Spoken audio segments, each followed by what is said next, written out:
Restaurants across this province have found a way to pay their staff more without paying more money themselves. As minimum wage rates in certain provinces are being hiked, some restaurants are hiking how much servers must pay and share with other employees. David Coleman now with the CBC Marketplace investigation. Who's right? Workers' rights! The rage over minimum wage spiked as big brands found savings by cutting paid breaks and other benefits. But some of the biggest chains in family dining have a common practice that's not in the spotlight called the tip out. Servers, who often make less than the standard minimum wage, are being required to pay a percentage of their total food sales. Now, some employers have hiked that tip out too, taking money from servers and giving it to other staff. Just in the past week, how much have you tipped out? I've tipped out $413.62. Grace Ford is a server, and she counts on tips as part of her take-home pay, saving money for nursing school.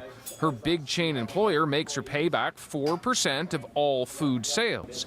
And soon, it'll be 5% to boost the pay of her co-workers. Since, times are hard and my boss cannot afford to pay them more money, he's going to take more money out of my total sales in food for the day instead of giving them a higher wage. That sounds to me like you're subsidizing your employer. Yeah, it does feel like it.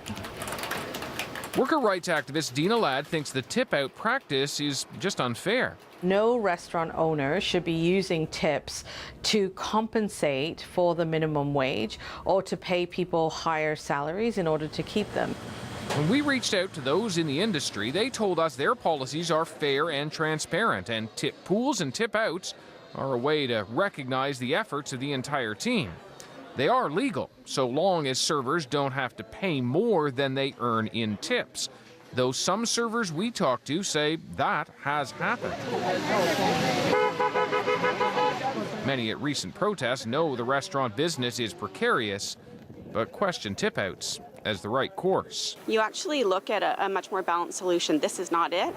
David Coleman, CBC News, Toronto.